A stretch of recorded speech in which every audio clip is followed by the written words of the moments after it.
2019 সালের 8ই জুন এই দিনে সন্দেশখালীর কানমারি ভাঙ্গিপাড়ায় রাজনৈতিক সংঘর্ষে খুন হয়েছিল বিজেপির 2 কর্মী, সেই সঙ্গে নিখোঁজ এক বিজেপি কর্মী। আজ সেই ঘটনার 1 বছর পূরণ হলো।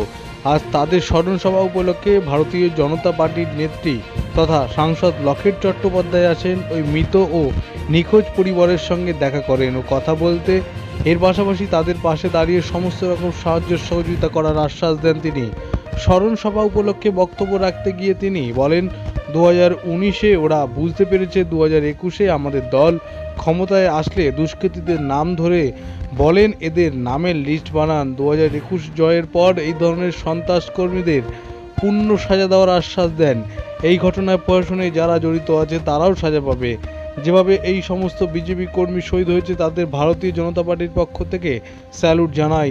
আমফানের ক্ষতিপূরণের প্রধানমন্ত্রী যে 100 কোটি টাকা ক্ষতিপূরণ বাবদ রাজ্যকে দিয়েছে, সেই টাকা আমফানে ক্ষতিগ্রস্ত পরিবারের সেই টাকা পাবে না। সেই টাকা পিছন দিয়ে ঘুরে নেতাদের পকেটে যাবে, সেই টাকা দিয়ে ভোট কেনা হবে, এমনই বিস্ফোরক মন্তব্য করলেন সাংসদ লকেট চট্টোপাধ্যায়।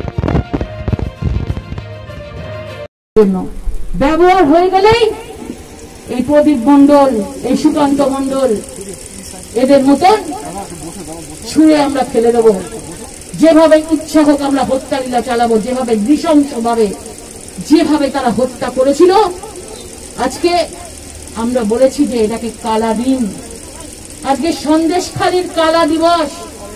আমরা সারা বছর প্রত্যেক বছর এই দিনটা সন্দেশখালীর কালা দিবস হিসাবে পালন করব।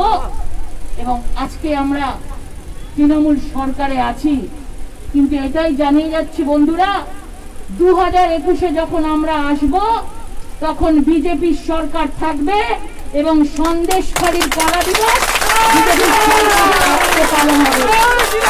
সবাই প্রস্তুত হন এবং যারা যারা যাদের বিচার হয়নি, যারা এই ধরনের কাণ্ড ঘটিয়েছে, যে প্রশাসন এদেরকে পুরোপুরি ভাবে সাহায্য করছে লুকিয়ে থাকতে, যেভাবে হোক তাদেরকে জামিন দিয়ে দিচ্ছে, প্রশাসনের যারা যারা আছে সবাইয়ের নাম একটা একটা করে লিখে রাখুন, একটাও ছাড়া পাবে না। মানুষের এইরকম অন্যায় করে একটা লোককে ছাড়া হবে না, প্রত্যেকটা লোককে এক এক করে ধরা হবে এবং তাদেরকে ঠিকঠাক জবাব দেওয়া হবে। জবাব দেওয়া হবে সবাইকে।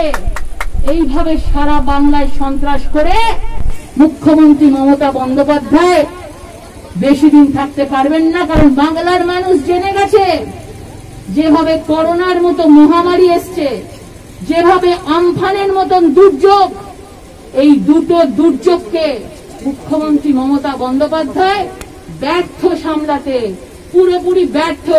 যত 1000 কোটি টাকার আজকে ত্রাণ এসছে, প্রধানমন্ত্রী নরেন্দ্র মোদীজি 36 ঘন্টার মধ্যে আজকে পশ্চিম বাংলায় এসেছিলেন এবং আমফানে কোথায় কোথায় দুর্যোগে কোথায় কোথায় ক্ষতি হয়েছে সেটা ওপরে হেলিকপ্টারের মাধ্যমে দেখেছেন।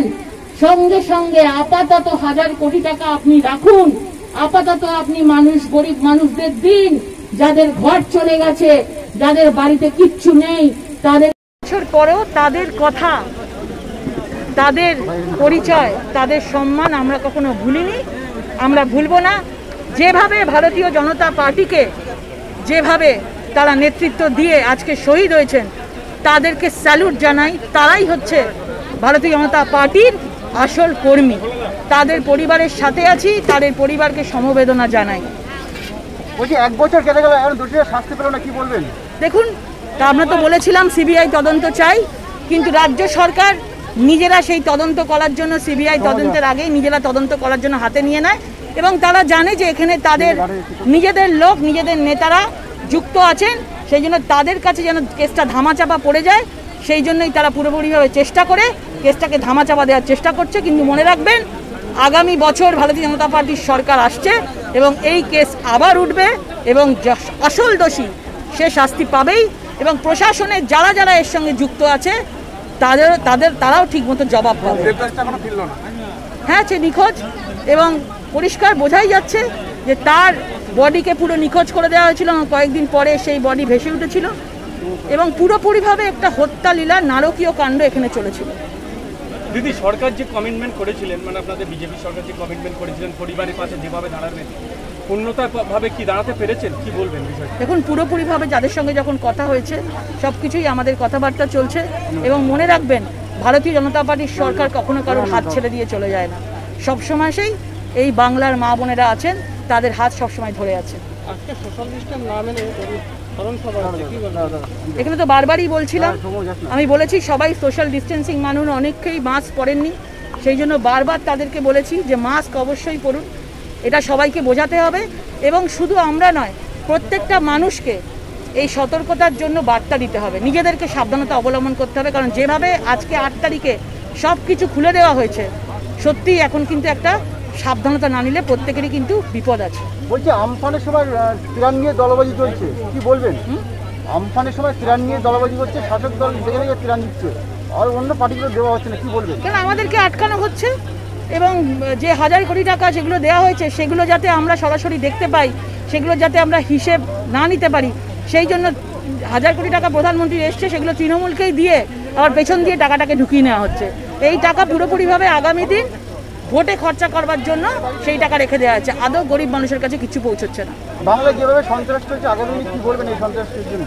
আগামী দিন যেভাবে সন্ত্রাস চলছে, এবং লোকসভাতেও দেখেছি যেভাবে সন্ত্রাস চলেছে এইসব জায়গায়, 2021-এ মানুষ 2019-এ যেরকম জবাব দিয়েছে, 2021-এ যারা পারেনি তারাও একসাথে জবাব দেবে। দেবদাসের